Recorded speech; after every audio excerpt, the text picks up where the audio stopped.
అందరికీ నమస్కారం అండి. మామిడి తోటకు రెండో కోటింగ్ కొట్టడానికి మేము రెడీ అయ్యాము. ఇక మందుల విషయానికొస్తే కంటెక్స్ ప్లస్ ఇది చూడడానికి పెరుగులాగా ఉంటుంది. రెండోది ఆయిల్. ఇది 1000 లీటర్లకు 1 లీటర్ చొప్పున కలుపుకోవాలి. రెండోది 330 ml. ఈ రెండు బాగా కలుపుకొని పిచికారీ చేయడానికి సిద్ధం చేసుకోవాలి.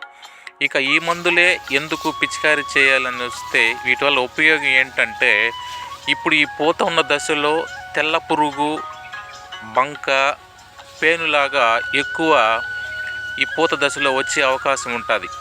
కాబట్టి ఈ మందులు మనం యూజ్ చేసినట్లయితే ఈ పురుగు కానీ పేను బంక లాంటివి దగ్గరకు కూడా రావు.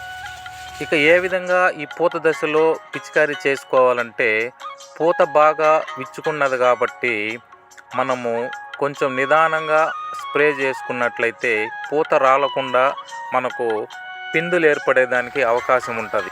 తొందరపడకుండా కొంచెం నిదానమైనా పర్వాలేదు, ఓపికగా ఈ పిచికారీ చేయించుకోవాలి. ఎందుకంటే పూసిండే పూత మొత్తం రాలిపోయిందనుకో కాయలు వచ్చేదానికి అస్సలు ఛాన్స్ లేదు.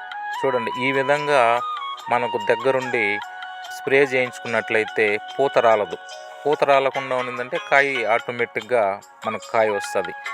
ఈ రెండో దశలో ఈ స్ప్రే చేసుకోవడం వల్ల మనకు ఈ తేనె మంచు పురుగు నుంచి, పేను బంక నుంచి నివారించుకోవచ్చు.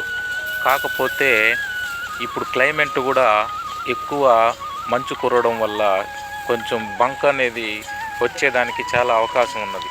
ఈ నివారణలన్నీ బాగా చేసుకున్నట్లయితే పంట బాగా వచ్చి రైతే రాజుగా ఉండొచ్చు.